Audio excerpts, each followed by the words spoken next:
Good morning. Good morning. Morning.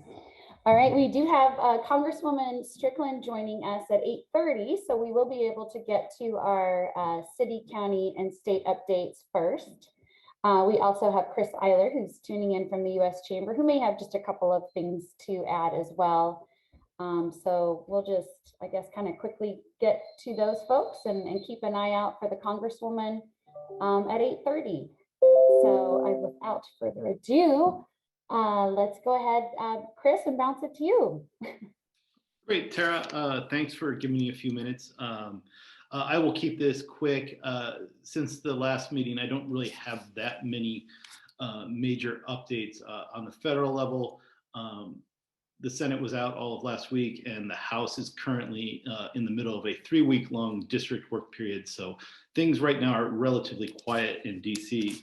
But that being said, on infrastructure, things continue to move slowly, but there has been some progress.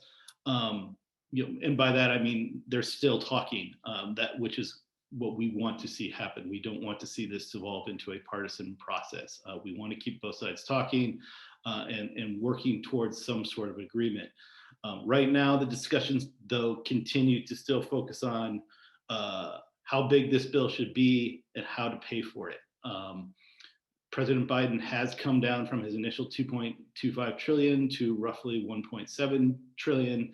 Republicans have come up to about $1 trillion in spending.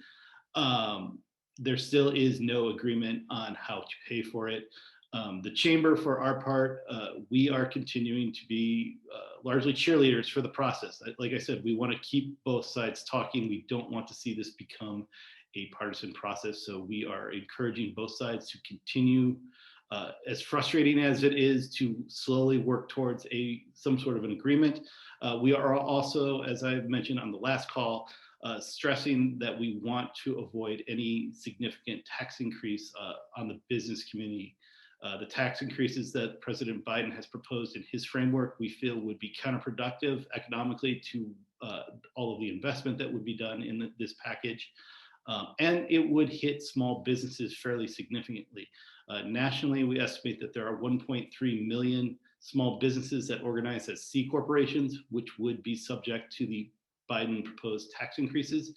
In Washington state, there are 35,812 small businesses that organize as C corporations that would be impacted by this. So we want to avoid seeing those types of tax increases.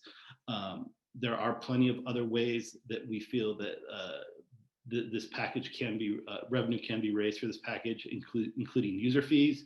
And we're also not necessarily opposed to issuing additional debt. These are going to be 30, 40, 50-year investments. It makes sense to finance them over a longer period of time.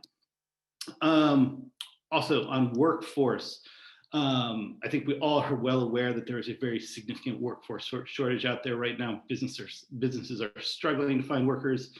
A lot of this has, is short-term in nature, that related to the pandemic, concerns about returning to the workplace over the dangers of COVID, childcare concerns, as well as in some instances, workers simply are making more money on unemployment than they would if they return to their jobs. These concerns will phase out over time, but we do know will continue to be significant worker shortages. Prior to the pandemic, there were shortages of workers, and we fully anticipate that once things get back to relatively normal, we are going to continue to see these shortages because there are simply just more jobs out there than there are workers to fill them. So last week, the U.S. Chamber announced its America Works initiative. We are calling on Congress to make bigger investments to provide childcare, more investments to provide rapid skills retraining for workers so that they can get, so a lot of these jobs that they lost during the pandemic aren't going to come back. We want to see those workers retrained and put into productive jobs. But one of the most significant parts of this effort is that we are calling on Congress to address some of the broken aspects of our immigration system, and that is to raise the limits on or raise the number of immigrants who can come into this country on employment-based visas, specifically H-1B visas and H-2A visas. And we're also calling on Congress to eliminate the per country limits that are placed on immigrants. Right now, there are specific limits on a country by country basis. This simply doesn't make sense. We're calling on them to eliminate these limits on a country by country basis. Right now, there's still a lot of work to be done, but we right now remain cautiously optimistic on both the infrastructure front and the workforce front. Our one ask of you all right now, in addition to just encouraging Congresswoman Strickland and the rest of the Washington delegation to keep working towards an agreement on infrastructure and to avoid the tax increases, is also we have a letter that we're asking chambers to sign on to, urging Congress to not only focus on things that are traditionally seen as infrastructure, but also include broadband as part of whatever they come up with. So with that, I'm happy to take any questions and hand it back over to you, Tara. You do great on the fly. Thank you. Yeah, any other questions from the group? I appreciate the update, and we will sign on for that broadband letter. I was reading it this morning. Okay, well, let's go ahead and touch base with some of our other friends throughout the city, county, and state. Let's go to, hey, Senator Gilden. Let's go to you. Well, good morning, everybody. Glad to be back here right now. I've got just 3 quick updates for you that would be of interest to the group probably. Talk about the governor's vetoes, some closing of some of our jail facilities, and then reopening. So just 3 quick bullet points is at 9 a.m. today, the Supreme Court is going to hear a lawsuit from the Washington State Legislature against Governor Inslee. And it pertains to some of the vetoes that he's enacted recently to see if they're actually constitutional. The governor has the power to veto a section of a bill, but recently he's vetoed a number of bills where he's just taken a sentence or a subsection out of the bill. And so the legislature sued, and the Supreme Court's going to hear that case at 9 o'clock this morning. So that'll be very interesting. I don't know if you've heard, but we've got about 20% of our capacity of our jails is vacant right now. And so there's a big move to close a lot of those facilities. So we're looking at closing about 3,400 jail cells across Washington state. So that could come at a significant savings for your tax dollars. And then from the governor's most recent press conference, if you haven't heard it already, we're at about 63% vaccinated rate. And the governor said that if we hit the 70% mark prior to June 30th, we'll reopen sooner, but certainly no later than June 30th for the full reopening is the latest word from the governor's office. So that's my quick short update. That's a great update. Do we have, I see, oh, Representative Jacobson and Chambers. Anything else to add? Yeah, I maybe have something to add, and I always appreciate Chris. The opt-out deadline for long-term care insurance, this is going to be big for people.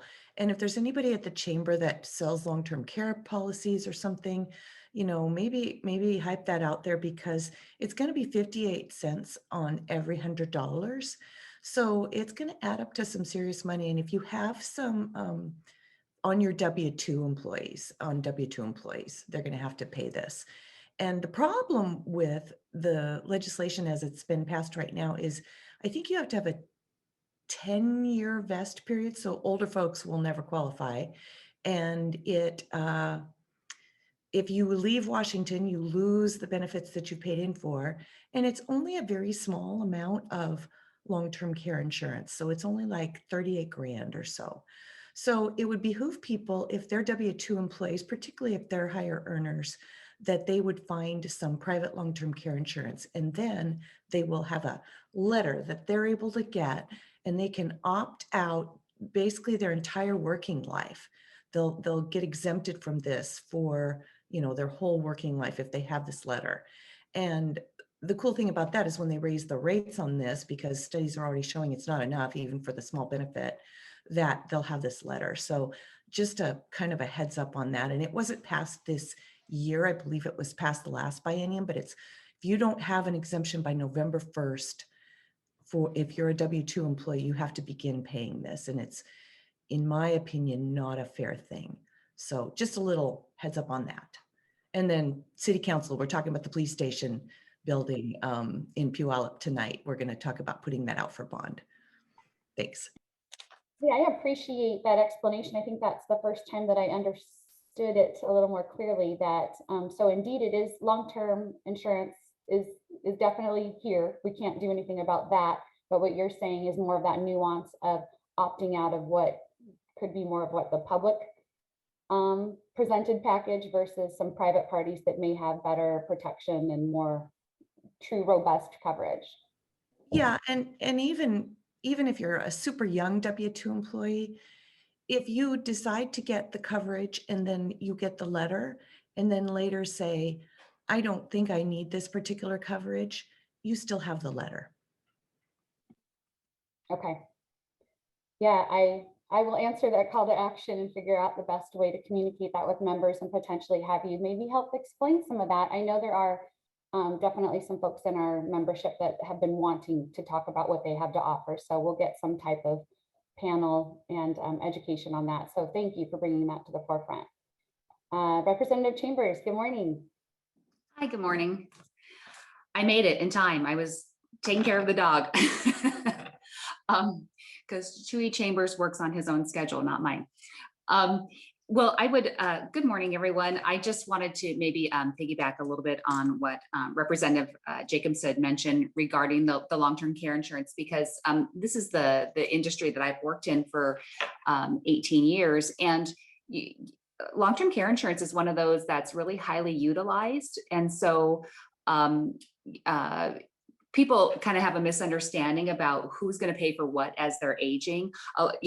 Gosh, over the years, I've had thousands of people call my business saying, oh, my mom needs help. Will Medicare cover this? And Medicare doesn't cover that in-home custodial care. So when we think about, somebody aging and needing some assistance later in life, what are they going to need help with? Medicare will cover a temporary, like say, nursing home stay, but then after a certain amount of recovery and progression, that ends. And so somebody would revert to private pay if they're staying in a nursing home, or if they want to go back to their own home and need some assistance in place to pay for that. Medicare doesn't cover that. So that's where long-term care insurance comes into play. And the state passed this Long-Term Care Trust Act. And I just think about wages, the cost of labor, how I've seen prices increasing over the last few years. I think we're coming up possibly on some inflation, and really what is that, the bill that was passed, what is that going to buy you as a consumer?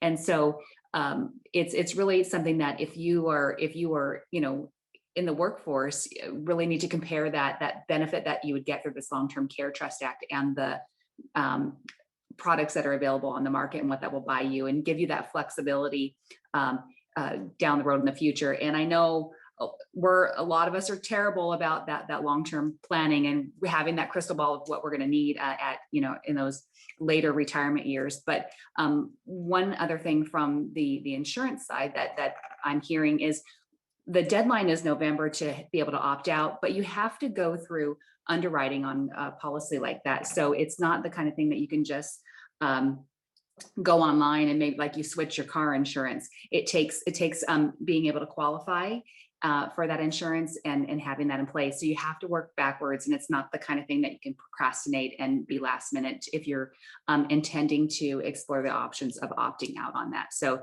it's really urgent to start looking at that now. In regards, Chris Eyler, really mentioned a lot, covered a lot of what we're dealing with right now in terms of workforce and opening back up and getting people back to work.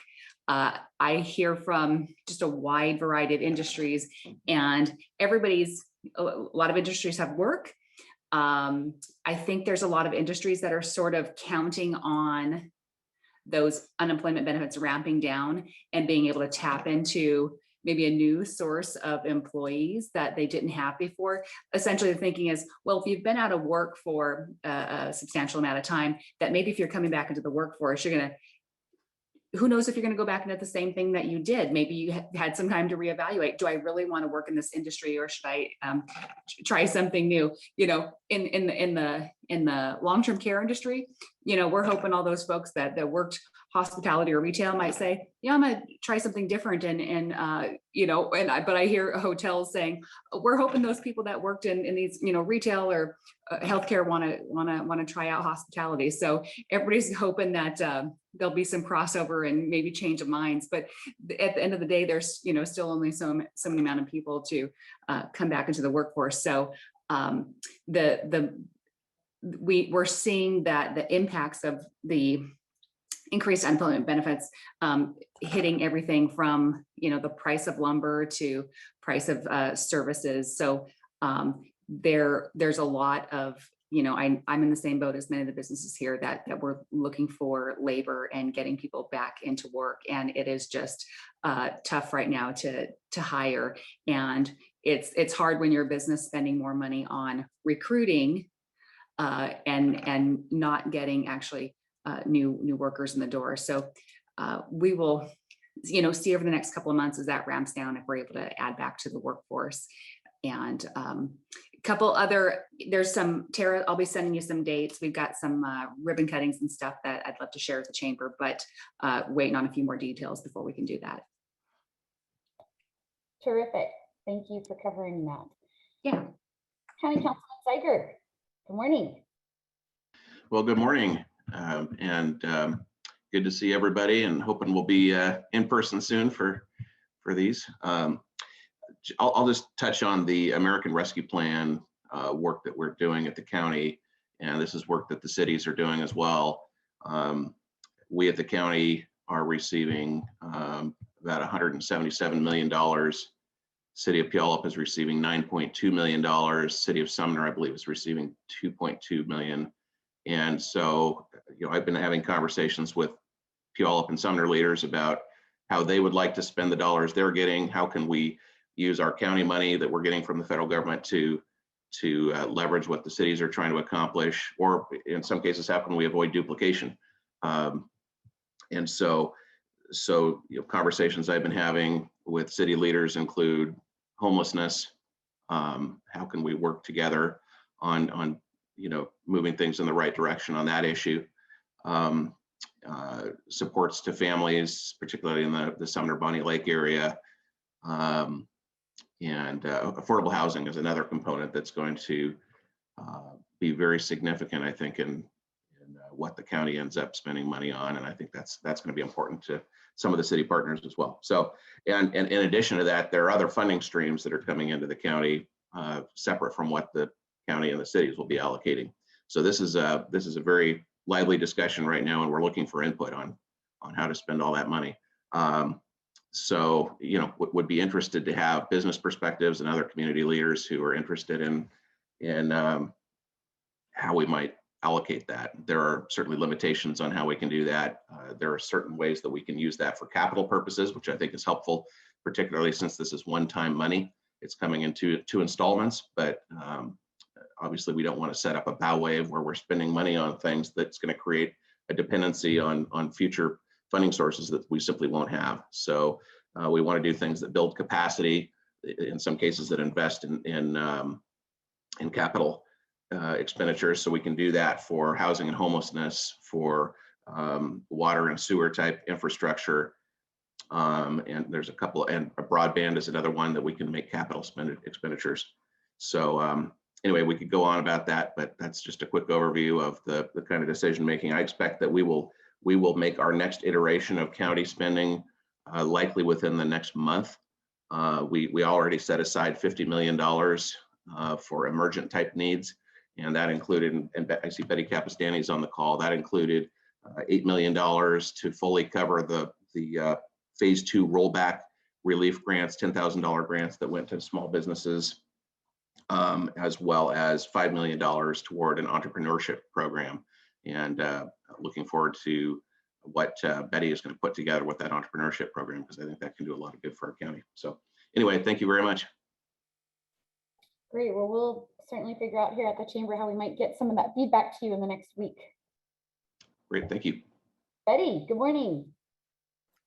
Good morning. So just to follow up on our fabulous council member, yes, my little piece of entrepreneurship is probably really small in the scheme of things, but part of the request that council did was ask that we get that leverage with our different cities, nonprofit partners, and businesses. So we're working with our different cities to see what piece they can add to that.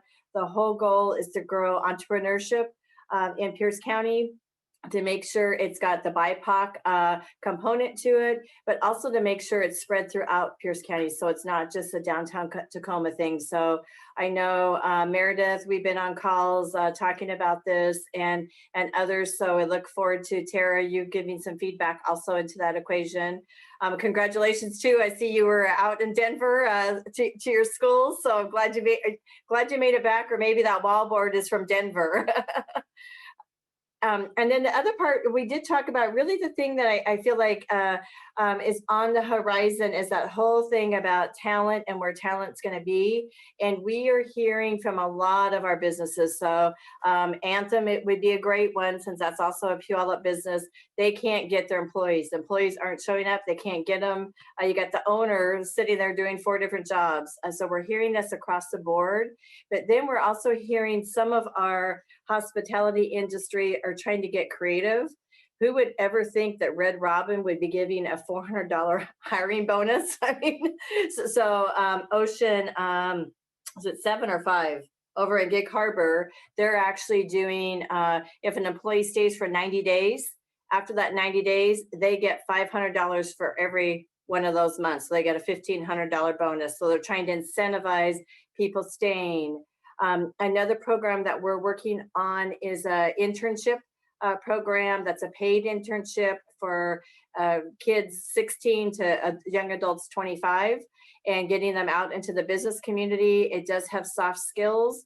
We're looking at potentially partnering with the hospitality industry and Workforce Central for this, since they did lose their freshman, sophomore class. But we're also trying to figure out how do we, not only with that internship, but how is there an incentive for them to stay on with the company afterwards? So I think that's the next piece that we're seeing in the marketplace. And then Representative Jacobson, thank you for bringing up our long-term care issue, because I think it is really a big issue, but with everything else going on, I think it might be getting lost in people's worry zone.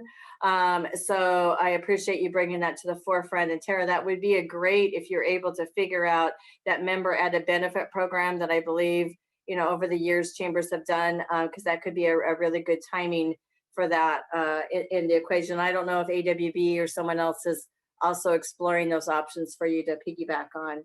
So those are probably my big ones. I'd be glad to answer any questions, but I just appreciate that. Hopefully we can soon meet in person. Yes, I was going to follow up with a survey to kind of see the pulse on that with this group. And then I'll also mention just workforce. Our board chair, Renee McLean, who's also on the line, and I were first in Vail Valley before I went for some MBA school stuff in Denver last week. Vail Valley was actually the #1 chamber in the country. And part of that had to do with this amazing apprenticeship program they have started.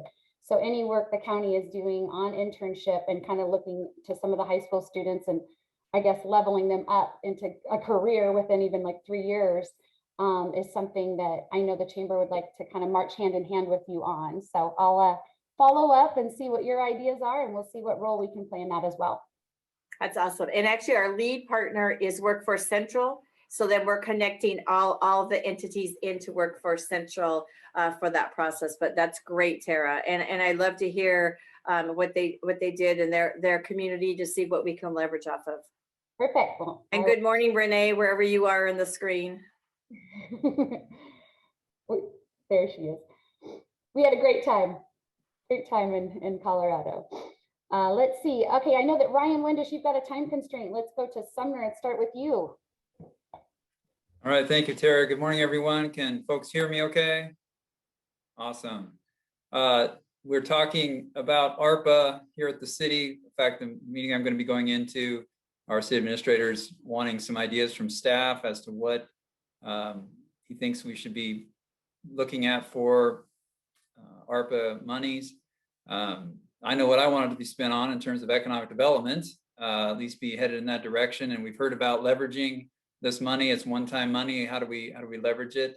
And one of the things we're exploring are co-working spaces, business incubator spaces. But before we jump headlong into that, we're trying to do a little market research. So I'm working with Meredith on a survey that would go out to our home-based businesses initially, trying to see what interest there would be, thinking they're probably a primary target for that. Also working with our Sumner Main Street Association and actually interviewing some of the recent businesses that have come into Sumner, kind of understanding the process they've gone through, what would be helpful for them as a new business in town. So we're doing some of that groundwork, building on that. So we'll just have to wait and see. The city did create a council committee that will review staff proposals on spending the ARPA dollars. And so we'll be working through that process over the next several months. On the council side, in terms of, I think this is a real positive in terms of permit reviews and permit review times. We recently changed things up with the East Pierce Fire and Rescue, and they are no longer going to be, we're not going to be relying on them for permit review and inspections. So we'll keep that in-house and hopefully more expeditious in terms of getting permits out the door, because the East Pierce Fire was taking quite a bit of time and they're trying to juggle lots of different jurisdictions. So we're partnering with Bonnie Lake on that and going to have somebody who can be in-house on that. So hopefully it reduces the amount of time for fire review. We also are looking at a development agreement with the Sumner Bonnie Lake School District regarding the Sumner High School modernization project. They went back through permit review and are doing an entire rebuild of the Sumner High School over time. And the first phase is going to be breaking ground this summer, which is pretty exciting. And so that's something else on the horizon.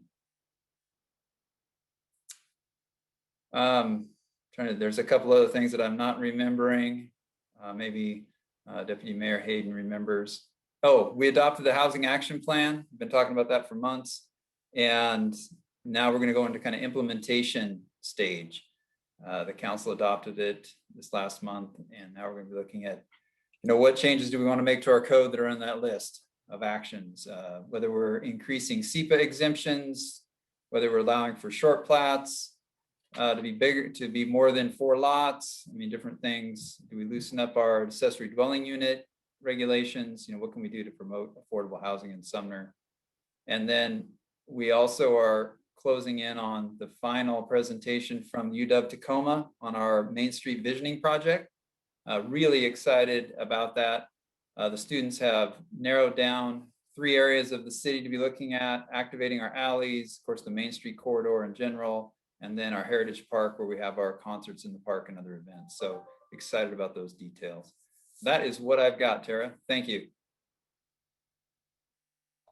Great. Thank you so much, Ryan. So we will get back to the city of Sumner, Meredith and Jacobson, since we do have now Congresswoman Strickland on the phone.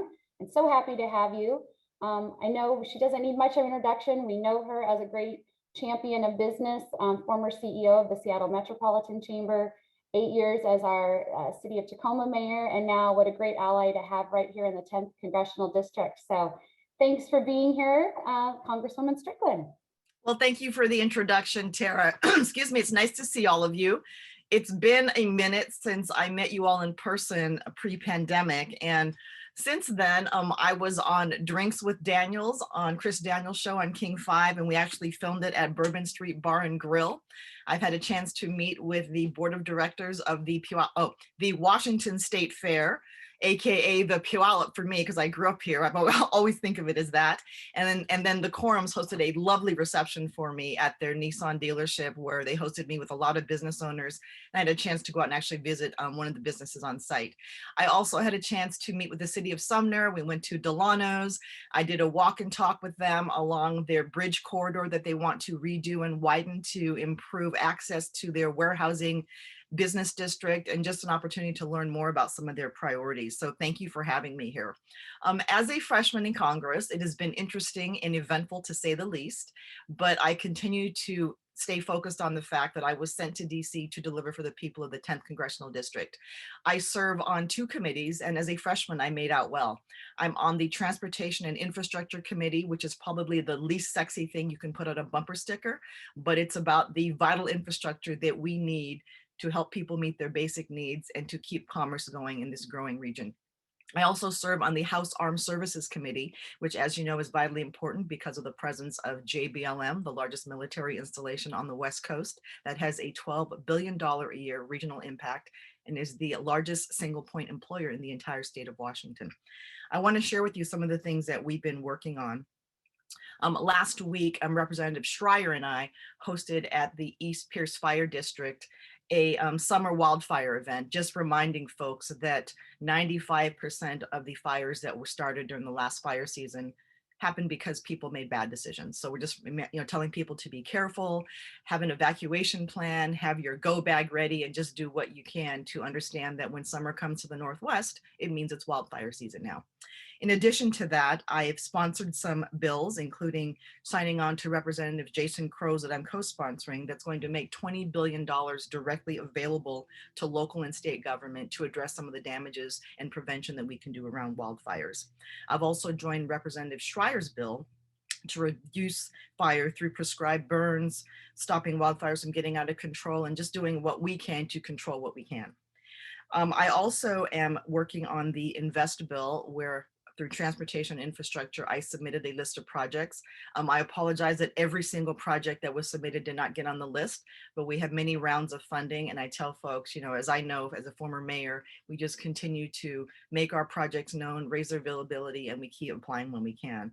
But what we're going to do with the Invest bill is spend about $340 billion for roads, bridges, and safety, $109 billion for transit, $95 billion for passenger and freight rail.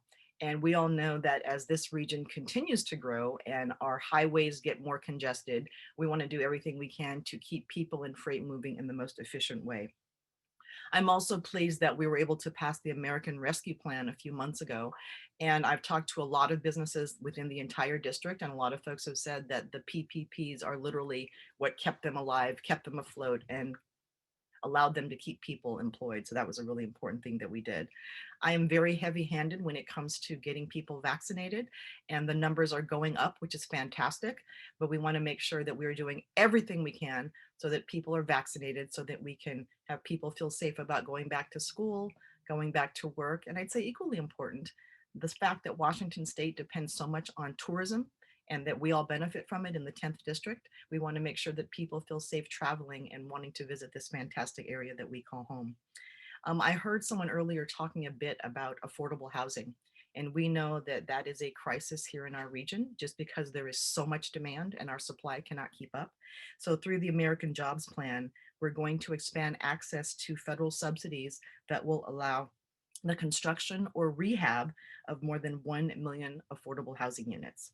We also want to build and rehab more than 500,000 homes for low and middle income home buyers and homeowners, and then also doing what we can to help people build wealth through home ownership, which is vitally important. And all the while, we're going to create middle-class jobs without raising taxes on those who make $400,000 or more. In transportation, as you know, we are working to reauthorize the Surface Transportation Act, and we'll go into markup starting tomorrow. And that also includes doing what we can to expand our electrical vehicle charging stations.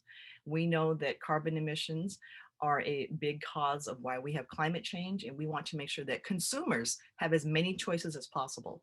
And by adding more EV charging stations, we allow automobile manufacturers and dealers who are small businesses to sell more EVs. There's a demand for it, and I know that people want to try to do what they can. But at the same time, we have to make sure that people feel confident that the batteries will charge long enough and that EVs are going to be a convenient option for people. So those are just some of the things that we're working on. I've been working very closely with the Small Business Administration and along with Derek Kilmer to try and cut some of the red tape that stands as a way in the way of people getting access to funds. And I'm happy to be here today, and I want to answer any questions you have. So thanks for having me, and let's open up the floor. Yeah, I put a note quickly in the chat. If you have some questions, let's try to see if we can't get them in the chat so we can be sure to get to everyone.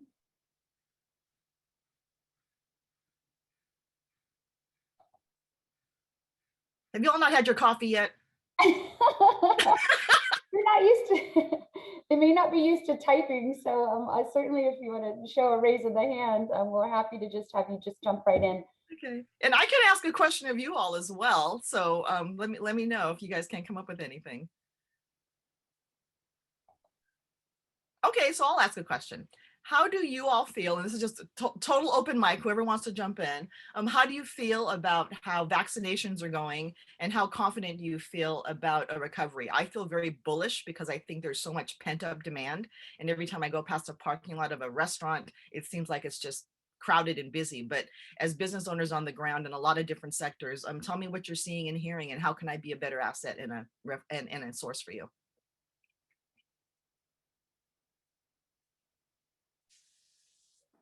Go ahead, Kelly. Thanks, Tara. Well, when we talk about pent-up demand, I think, yeah, that's there. People want to get out.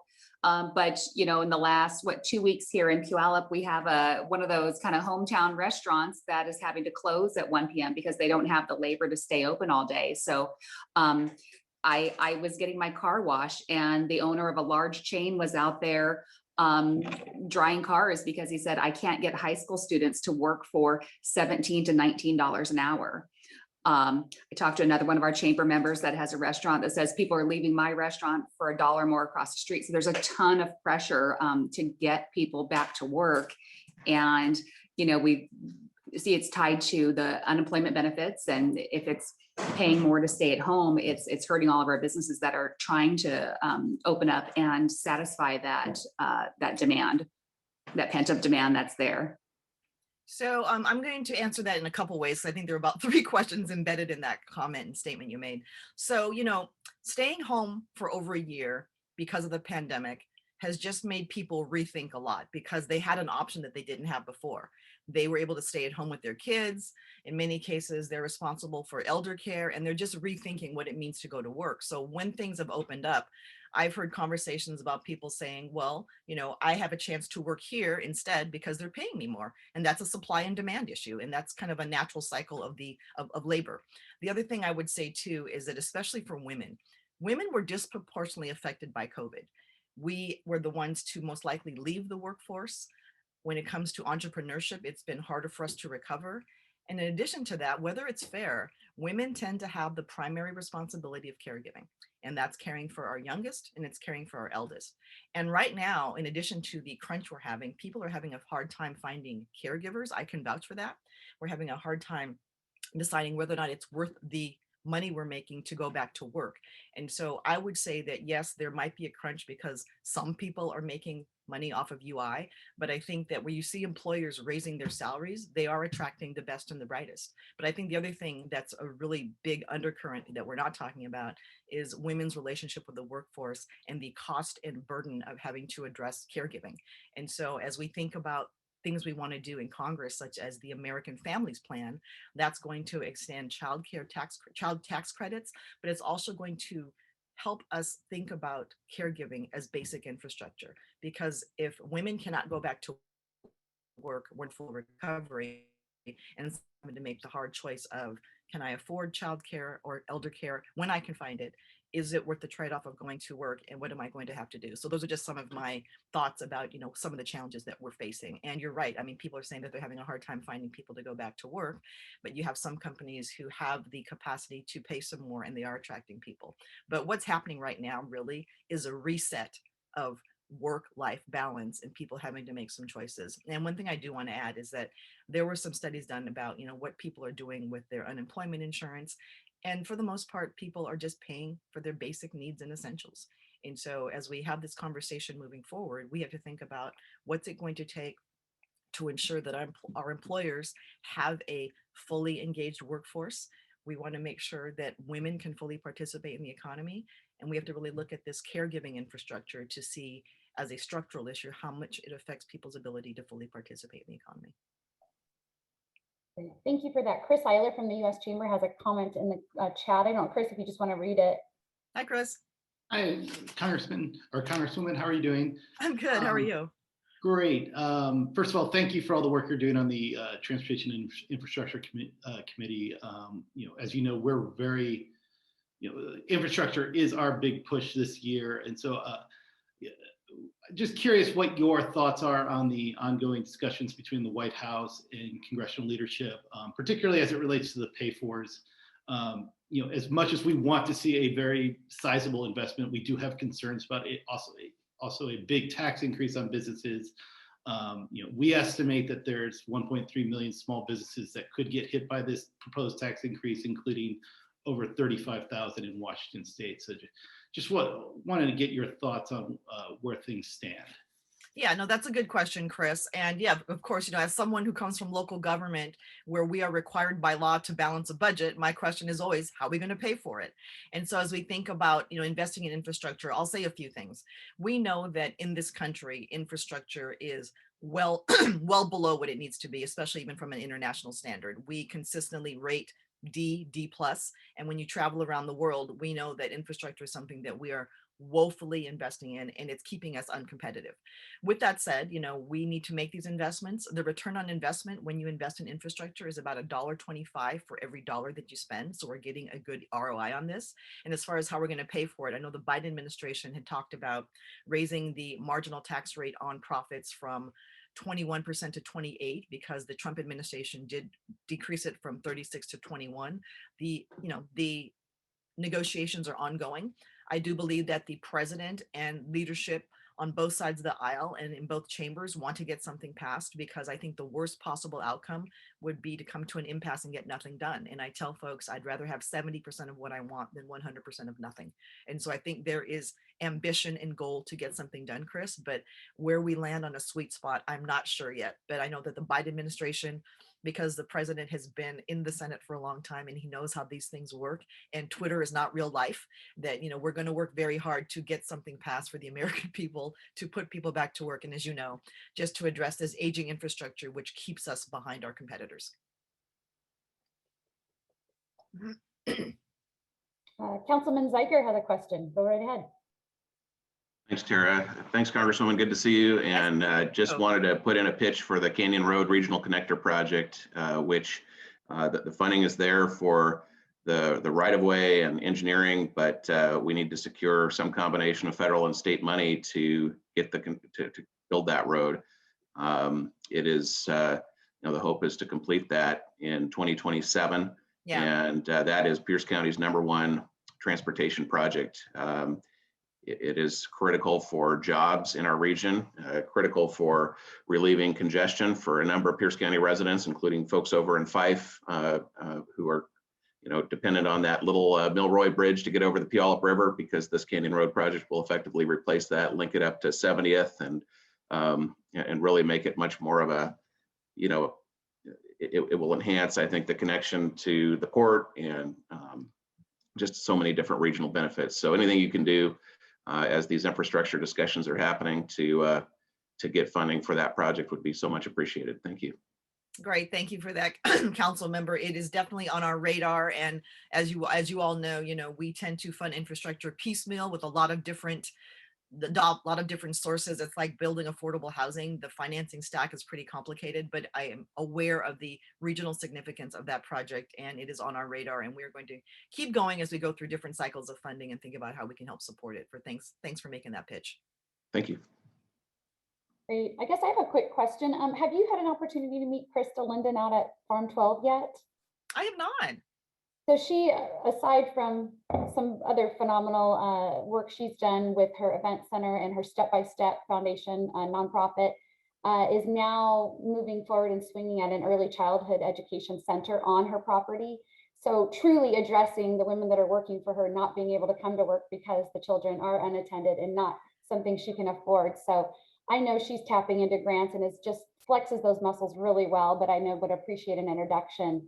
So I would love to connect the two of you. Our Women in Business Luncheon as well is most likely going to be hosted there in September. And again, I will extend an invitation for you to speak there, but I'll circle back on those dates and an introduction. I think that would be a valuable connection for you to make. Great. And Tara, thank you for letting me know that. I've got staff on this call, so they are taking copious notes. And I will come back to this again. We have to address the caregiving crisis in this country because it really is keeping a lot of people out of the workforce. And so thank her for taking that issue up. And we have to be innovative about how we approach it. But I look forward to the opportunity to learn more and to meet her. And again, we need to come together behind this, regardless of what your political affiliation is. It's too important to this economy. Oh, absolutely. All right, any other questions from the group? Otherwise, you certainly may fire more questions at us. No, so tell me how, I talk a lot about housing because that's my wheelhouse, even though I don't sit on a housing committee, but tell me what you're hearing, within, this particular group about the housing supply. I mean, it's kind of remarkable to me that, I'm a Tacoma kid. And when I think about some of the housing prices that are happening in the neighborhood I grew up in, it is just mind-boggling. And so tell me what you're seeing, in your neighborhoods with either new construction or rehab or what's going on, because I want to take some information back to the Secretary of HUD, Marcia Fudge, who is, one of my former colleagues in Congress, but she's also a former mayor from Ohio. I would think Senator Gildon would probably have something to say on that in his real estate background and in his seat. Hi, Senator. Sure, I'd be glad to take a stab at it. So from my perspective, just the couple of years that I've been in the Washington State Legislature, there's really two ways that we can get at the housing supply.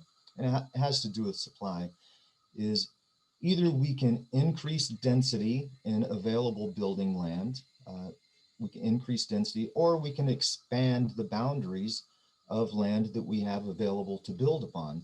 The direction that the Washington State Legislature has been going has been to really focus on that density portion of it, but we haven't really focused at all on increasing the amount of available land for building. And so I think if we really want to solve this, that's one of the things that we need to take a hard look at is Growth Management Act and looking at where we may be able to expand the amount of buildable land, because when I talk to builders, there's a few costs that they say that are pretty fixed. Hold on 1 second. I have to let the caregiver in. I'll be right back. Hi, I'm on a meeting right now. Can you just go inside and say hi to my mom? Okay, that's okay. Go ahead. Hello. I'm back. All right. So the builders that I speak with say that there's a couple of costs to housing that are pretty much fixed. And one of those has actually gone up quite significantly recently, but land, labor, and lumber. The cost of lumber obviously has gone up significantly in recent times. But the other cost that really drives a lot of the cost of housing, up to 30%, some people say, is the cost of permitting and then the timelines associated with holding the land before they're able to actually build property and then offer it for sale. So, whenever we're talking about the cost of housing, we certainly need to keep in mind the cost that government creates with that particular housing and associated with, permitting and timelines. So I guess that would be my pitch. All right. Well, thank you for that input. I tell folks that no matter which level of government you serve in, there's nothing more contentious than land use. And I know that, local land use rules are often the biggest barrier to housing. And I have been hearing the conversation about permitting as long as I've been a public servant. It's over a decade now. So I will definitely, Secretary Fudge, as a former local elected official, is well aware of that. So we're thinking about, how we incentivize, how we think about land use, and we have to have, all options on the table. The one caveat I will have though is that, as we think about the growing wildfire season and safety, you know, we have to think about expanding the boundaries, but doing so in a way that is responsible. And the stories I tell is that people say, oh, there was a bear in my backyard. And I'm thinking like, well, actually there's a house in the bear's yard. So with that said, I will, you know, definitely keep an open mind about how we think about expanding housing, where we have buildable land. And to your point, how do we expedite the process, because time is money when you build. Great. And speaking of time, I think we have reached our time. So Deputy Mayor Kathy Hayden, Kelly Chambers, if there were anything else, I know we have her assistant or aide here with some further information on how to get those questions asked. All right. Thanks, everyone. Nice to see you. Good morning. Yep. Have a great one. Take care. All right. Miss Meredith, Neil, Puyallup, or actually, let's go back to Deputy Kathy Hayden. I know we stopped in the middle of Sumner and wanted to know if you have any updates to add to Ryan Windish. I'm seeing campaign signs though. That's kind of exciting. Oh yeah. When you have Ryan Windish on board, you know, he kind of covers it all. We certainly have a lot going on here, and personally I have a lot going on. So I'm excited for my next step. And I think the only thing Ryan missed is we are building 2 parks right now, to 2 areas that are really underserved in our city, the east end of Sumner, and we had some people donate property in the River Grove area. So Sumner is big on parks and open space, so we've got that going. And as far as that goes, things are hopping in Sumner. Great. How about, let's see, Meredith. Good morning and love to hear from you. Sure. So, you know, I think echoing all of the conversations here today, let's see, we'll start with the economy. So as you all have probably heard, you know, we've been watching our sales tax really closely, because sales tax collections are one of the ways that we can watch month by month how sectors are doing. And right now, sales tax in Puyallup is looking great. Our most recent tax collections were for March of this year, which were obviously significantly higher than March of 2020, since that's when the closures began for COVID. But our March tax collections were also 14% higher than 2019. And as we look sector by sector, pretty much all of the sectors have rebounded and are doing better year over year over 2019 by a pretty good margin. Construction and hospitality are the 2, so restaurants and hotels, that are still struggling and are still lagging behind. I think, you know, I'm hearing a lot of issues from local businesses around workforce and trying to find people, especially in the restaurant and hospitality sector, since a lot of them had cut down their numbers while they had partial closures or weren't able to serve as many customers. And they're really struggling with trying to reopen fully when they can't bring enough people back to do that. There are also a lot of supply chain issues. You know, there are some things like, apparently there's a foam shortage right now. There were some storms in the South, along with some labor shortages in the South, that have meant that foam hasn't been produced. And so that means that furniture, mattresses, other things that are made with foam are also delayed in the supply chain. And then microchip shortages for cars. That's in the last week, I've been at a couple of our different car dealerships. And if you look at the lots right now, they're doing a really great job of selling all the cars they have. Keeping cars in stock is a whole nother issue. And so some of them are looking pretty empty at the moment. And I mean, more power to them, because right now car sales are going gangbusters in Puyallup. So they have less inventory and they're still hustling it. Let's see, on the reopening front. So one of the things is that city staff, we had about 1/3 of our staff that had been remote working. In the last week, staff have started coming back in the office. So all the staff who were remote working are now back in the office 2 days a week, and we'll be ramping that up until July 6th, which is the hoped for date for reopening City Hall to the public. So it's been kind of nice to transition back to seeing people in person, having some in-person meetings. And I think that it really has sort of brought together people to start working together across departments a little bit better again. So I'm very excited about that. And I think a lot of the staff are. One of the things that council recently approved is a vaccine incentive program. So it's a program that's intended both to help local businesses and get shots in arms, with the hope of fully reopening our our economy. So we are putting out right now, we're looking for local restaurants who want to participate, and the city will be buying $25 gift cards from local restaurants. So for the next 2 weeks, we're collecting the restaurants that will be a part of that. And then starting at the end of this month, we'll have a month-long program where we are going to be handing out gift cards at 2 different locations, at Kirk's Pharmacy, which is one of our great local pharmacies, and also the health department site up at the Toys R Us up in South Hill Mall. So you'll hear more on that. As we look at the number of people that have been starting new businesses, last year in Puyallup, we had more than double the number of new businesses that were created. And we're seeing that trend continue this year. And I think that's partially speaking to people who are leaving the workforce and trying new things. And so as Ryan mentioned, he and I are working on a survey of home-based businesses, because a lot of them are home-based businesses, to see if they're interested in growing, if we can help them grow into employers and not just be a sole proprietorship that's just employing themselves. And then what would be helpful? What do they need? You know, do they need space? Do they need banking relationships? Are there other things like that? And so it's something that I'm sure we'll be following up with the chamber on as we look at what sorts of assistance they might need with our new smallest business owners. And then I would just add one quick thank you to the county for the rollback relief grants. I've been getting excited phone calls over the last week from people who have been receiving their $10,000 checks. One of them was one El Rey Market and Piñatas, which is a little Mexican grocery store in downtown Puyallup.